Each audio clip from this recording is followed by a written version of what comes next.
남경필 지사의 아들 문제 있지 않습니까? 예. 이것이 무슨 국정과 관련이 있냐 이렇게 말하려는 게 아닙니다. 일단은. 현재 마약건으로 수감되어 있습니다. 네. 그런데 전 이 사건을 보면서 무슨 생각을 했냐면 지난 10년간의 패턴으로 보자면 정치권 혹은 우리 흔히 하는 표현으로 유명인들, 고위층의 자제 이분들과 관련한 그러니까 고위층 인사들 혹은 유명인 인사들이 아니라 그 인사들의 자제와 관련한 뉴스가 한동안 나올 수 있다. 예언하는 바입니다. 지난 정권의 국정원은 계속해서 반복되는 이야기지만 가장 비밀스럽고 강력한 불법 심부름 센터였어요. 국가적 규모의 그런 거였고. 또 한 가지는 국정원은 지난 10년을 거치면서 저는 정치기구가 됐다고 보는 것이 자신들이 끊임없이 정치에 직접 개입해 왔잖아요. 예, 지시를 받고. 그런데 지시를 받기 전에 계속 그렇게 되어 가니까 자신들이 국면 전환을 할 수 있다. 그런 주체이다. 라는 인식을 저는 했다고 보고요. 예. 실제로 2007년 남북 정상회담 회의록을 공개했던 과정들은 적나라하게 그런 모습들이 있었습니다. 정치기구가 실제 했다고 봅니다. 그러니까 이게 항상 청와대의 지시를 받아서 수족만 한 게 아니라 10년 동안 그렇게 반복되면서 스스로 그런 정치적 판단을 하고 정치기구화하고 한 측면이 있다. 철저히 이 부분은 해체돼야 된다고 보고 그런 측면에서 제가 예언 하나 해보자면 간만에 예언 하나 해봅니다. 남경필 지사의 아들 문제 있지 않습니까? 예. 이것이 무슨 국정과 관련이 있냐 이렇게 말하려는 게 아닙니다. 일단은. 현재 마약건으로 수감되어 있습니다. 네. 그런데 전 이 사건을 보면서 무슨 생각을 했냐면 지난 10년간의 패턴으로 보자면 정치권 혹은 우리 흔히 하는 표현으로 유명인들, 고위층의 자제 이분들과 관련한 그러니까 고위층 인사들 혹은 유명인 인사들이 아니라 그 인사들의 자제와 관련한 뉴스가 한동안 나올 수 있다. 예언하는 바입니다. 저는 그런 의구심과 촉이 작동하였다. 그럴 수 있어요. 예. 일단 그렇게 예언해두고요. 다음 뉴스는요. 네, 이명박 전 대통령과 관련된 뉴스 계속 전해드리겠습니다. 청계재단이라고 있는데요. 이명박 전 대통령이 출연한 재단입니다. 이와 관련해서 청계재단이 자신의 채찍근인 뉴라이트 계열 김진홍 목사의 법인재단에 수천만 원을 지원했다라는 보도가 나왔습니다. CBS가 입수한 자료에 따른 건데요. 청계재단 운영과 사업 현황이란 자료를 보면 청계재단은 2015년과 2016년에 재단법인 두레문화마을에 각각 3천만 원씩 지원했다고 합니다. 이거는 저는 돈을 지원했다의 문제가 아니라 돈을 왜 쓰겠어요. 돈을 쓴다는 것은 영향력을 유지하려고 하는 것이고 게다가 여기 두레마을의 상임이사 사무장 같은 경우에는 댓글 공작하던 사이버 팀의 일원이었습니다. 일원이었거든요. 예. 저는 우선은 국정원과의 커넥션, 이명박 전 대통령과 혹은 청계재단과 국정원과의 커넥션. 또 하나는 이명박 전 대통령이 이게 지금 작년까지 있었던 일이거든요. 예, 작년. 퇴임 이후에도 지속적으로 자신의 정치적 영향력을 유지하는 여러 가지 방안들을 썼고 정치에 개입하고자 했고 그런 정황의 일부, 극히 일부로 저는 보여집니다. 네. 이 사안은 그래서 저는 점점 더 많은 뉴스가 나올 수 있다. 네, 이명박 전 대통령이 그런 얘기 다 했지 않습니까? 차기 정권은 내가 했다고 알려져 있죠. 예. 본인이 확인해 준 바가 없기 때문에 다음 정권은 내가 만들겠다 이런 이야기. 거기하고 연결되어 있는 끄트머리 뉴스 일부가 나왔다. 저는 이렇게 보여지고 이 문제는 역시 잠시 후에 오늘은 뉴스와 관련된 인터뷰가 많습니다. 인터뷰가 있습니다. 3부에서. 자, 오늘 여기까지 하죠. 저희가 오늘 인터뷰 연속으로 많이 했습니다. 네, 그럼 시사인의 김은지였습니다. 감사합니다. 네, 바로 이어가겠습니다. 김명수 대법원장 후보자가 아니라 이제는 이제 대법원장입니다. 인준안이 가결됐습니다. 앞으로 김명수 대법원장이 풀어야 할 과제들 어떤 것이 있는지 더불어민주당 박범계 의원 전화 연결해보겠습니다. 안녕하세요. 네, 반갑습니다. 이 가결, 예. 김명수 대법원장 체제 출범 어떻게 보십니까? 일단 임명 동의안이 네. 참 천신만 곳 끝에 그래도 비교적 저희들 한 153표 뭐 이 정도 예상했었는데 생각보다 160표까지 나왔으니까 참으로 다행스럽고요. 사법부 수장의 공백을 하루라도 있어서는 안 되는데 통과가 됐습니다. 전체적으로 사법부 개혁에 대한 우리 국민 모두의 염원이 이제 실현될 수 있는 그러한 계기가 되었다. 참으로 다행스럽다. 그리고 큰 기대를 갖고 있다. 이런 말씀을 좀 드리겠습니다. 그 큰 기대가 이제 결국은 여러 가지 산적한 사법 개혁 과제를 잘 수행할 적임자다라고 해서 이제 기대를 갖고 계실 것 같은데 어떤 과제가 있습니까? 짚어주시자면. 기본적으로 이제 김명수 대법원장은 그동안 법원 행정처라는 말 그대로 사법부를 사실상 장악했다 그럴까? 좌지우지했던 그런 조직의 출신이 아닙니다. 예.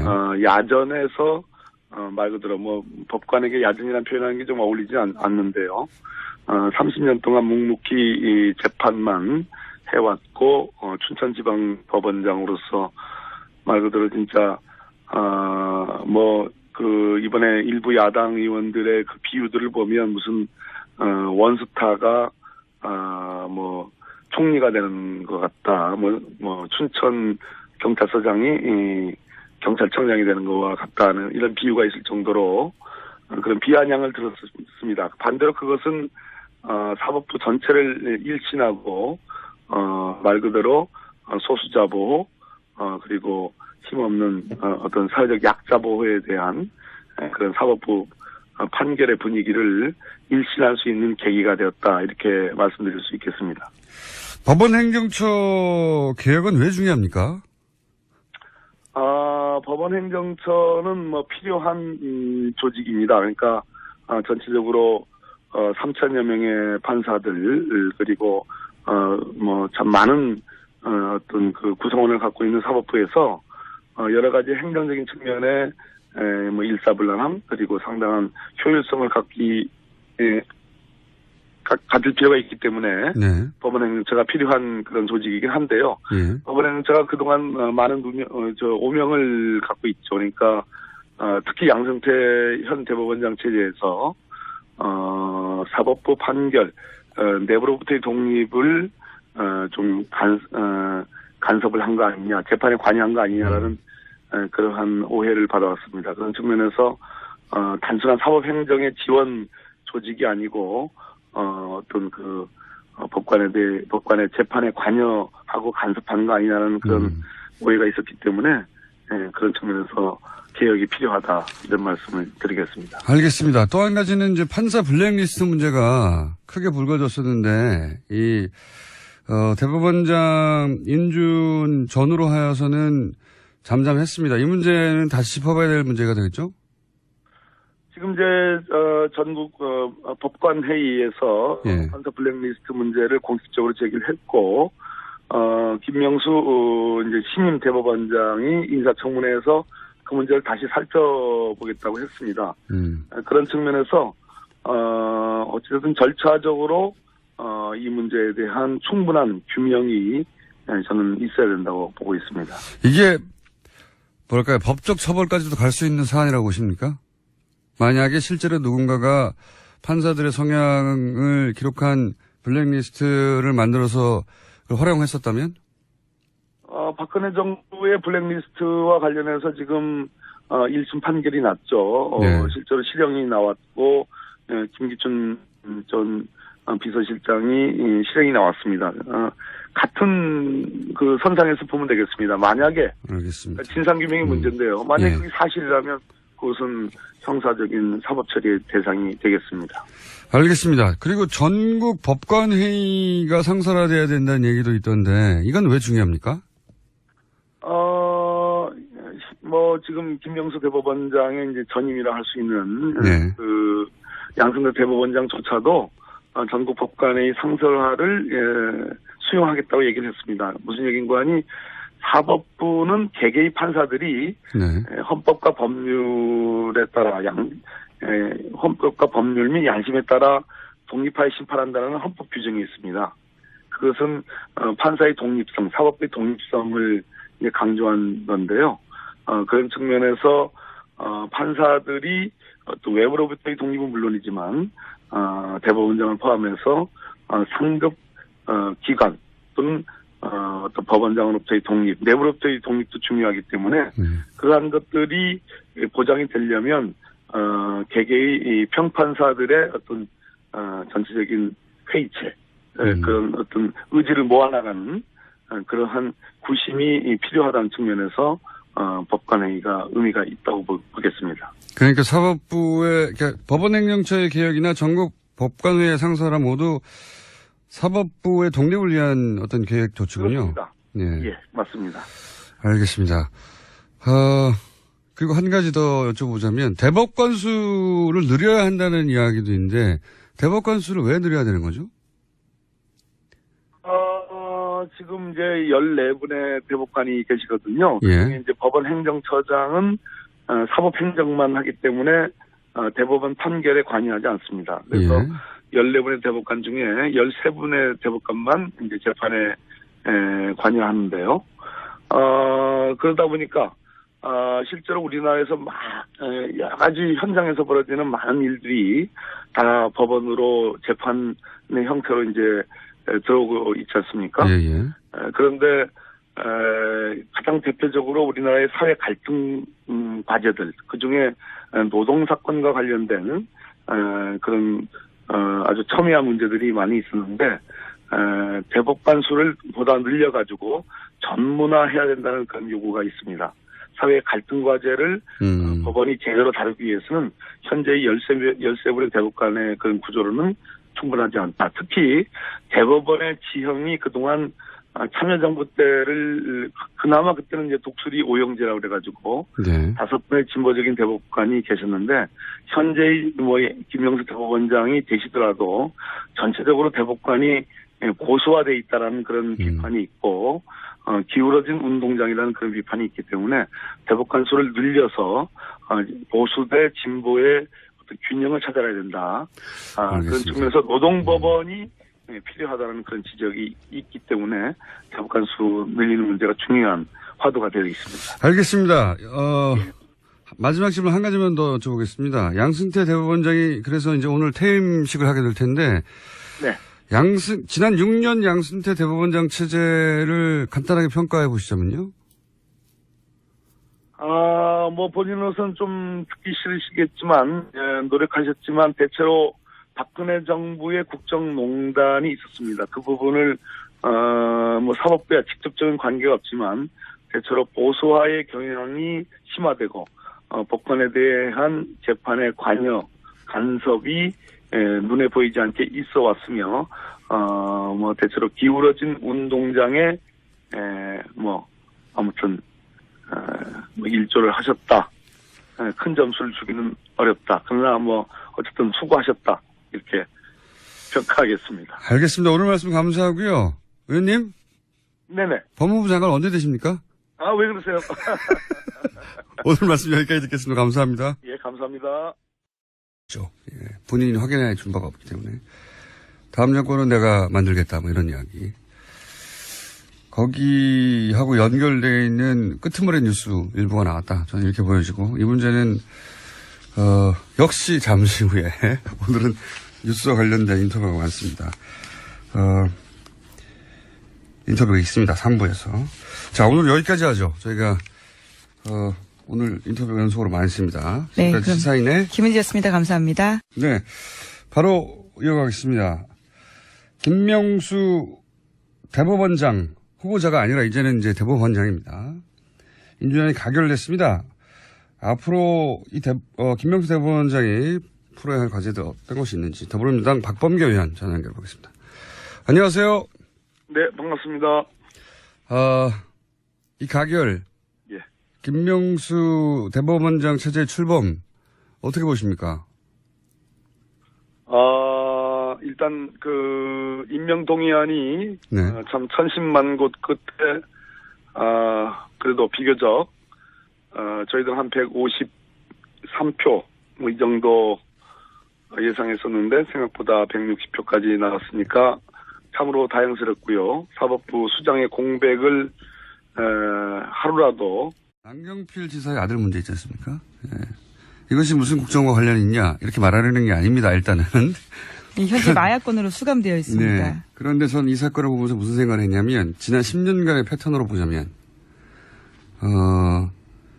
정치권 혹은 우리 흔히 하는 표현으로 유명인들, 고위층의 자제 이분들과 관련한 그러니까 고위층 인사들 혹은 유명인 인사들이 아니라 그 인사들의 자제와 관련한 뉴스가 한동안 나올 수 있다. 예언하는 바입니다. 지난 정권의 국정원은 계속해서 반복되는 이야기지만 가장 비밀스럽고 강력한 불법 심부름 센터였어요. 국가적 규모의 그런 거였고. 또 한 가지는 국정원은 지난 10년을 거치면서 저는 정치기구가 됐다고 보는 것이 자신들이 끊임없이 정치에 직접 개입해 왔잖아요. 예, 지시를 받고. 그런데 지시를 받기 전에 계속 그렇게 되어 가니까 자신들이 국면 전환을 할 수 있다. 그런 주체이다. 라는 인식을 저는 했다고 보고요. 예. 실제로 2007년 남북 정상회담 회의록을 공개했던 과정들은 적나라하게 그런 모습들이 있었습니다. 정치기구가 실제 했다고 봅니다. 그러니까 이게 항상 누군 청와대 있어서는 안 되는데 통과가 됐습니다. 전체적으로 사법부 개혁에 대한 우리 국민 모두의 염원이 이제 실현될 수 있는 그러한 계기가 되었다. 참으로 다행스럽다. 그리고 큰 기대를 갖고 있다. 이런 말씀을 좀 드리겠습니다. 그 큰 기대가 이제 결국은 여러 가지 산적한 사법 개혁 과제를 잘 수행할 적임자다라고 해서 이제 기대를 갖고 계실 것 같은데 어떤 과제가 있습니까? 짚어주시자면. 기본적으로 이제 김명수 대법원장은 그동안 법원 행정처라는 말 그대로 사법부를 사실상 장악했다 그럴까? 좌지우지했던 그런 조직의 출신이 아닙니다. 예. 야전에서 말 그대로 법관에게 야전이라는 표현하는 게 좀 어울리지 않는데요. 30년 동안 묵묵히 이 재판만 해왔고 춘천지방법원장으로서 말 그대로 진짜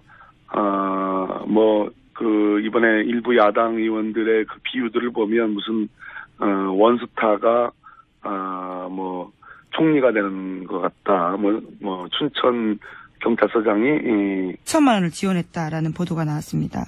CBS가 입수한 자료에 따른 건데요. 청계재단 운영과 사업 현황이란 자료를 보면 청계재단은 2015년과 2016년에 재단법인 두레문화 마을에 각각 3천만 원씩 지원했다고 합니다. 이거는 저는 돈을 지원했다의 문제가 아니라 돈을 왜 쓰겠어요?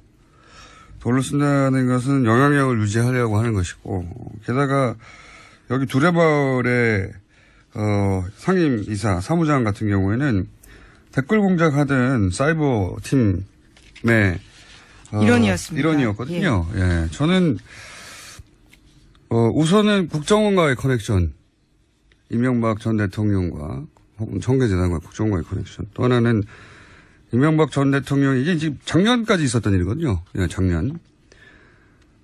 퇴임 이후에도 지속적으로 자신의 정치적 영향력을 유지하는 여러 가지 방안들을 썼고 정치에 개입하고자 했고 그런 정황의 일부, 극히 일부로 저는 보여집니다. 네.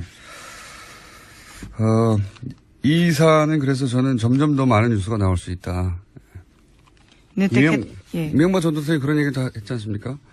차기 정권은 했다고 알려져 있고. 네, 지시를 받아서 수족만 한 게 아니라 10년 동안 그게 반복되면서 스스로 그런 정치적 판단을 하고 정치 기구화하고 한 측면이 있다. 철저히 이 부분은 해체돼야 된다고 보고, 그런 측면에서 제가 예언 하나 해보자면, 간만에 예언 하나 해봅니다. 남경필 지사의 아들 문제 있지 않습니까? 예. 이것이 무슨 국정과 관련이 있냐? 이렇게 말하려는 게 아닙니다, 일단은. 현재 마약건으로 수감되어 있습니다. 네. 그런데 전 이 사건을 보면서 무슨 생각을 했냐면, 지난 10년간의 패턴으로 보자면, 정치권, 혹은 우리 흔히 하는 표현으로 유명인들, 고위층의 자제, 이분들과 관련한 그러니까 고위층 인사들 혹은 유명인 인사들이 아니라 그 인사들의 자제와 관련한 뉴스가 한동안 나올 수 있다. 예언하는 바입니다. 저는 그런 의구심과, 촉이 작동하였다. 그럴 수 있어요. 예. 일단 그렇게 예언해두고요. 다음 뉴스는요. 네, 이명박 전 대통령과 관련된 뉴스 계속 전해드리겠습니다. 청계재단이라고 있는데요. 이명박 전 대통령이 출연한 재단입니다. 이와 관련해서 청계재단이 자신의 채찍근인 뉴라이트 계열 김진홍 목사의 법인재단에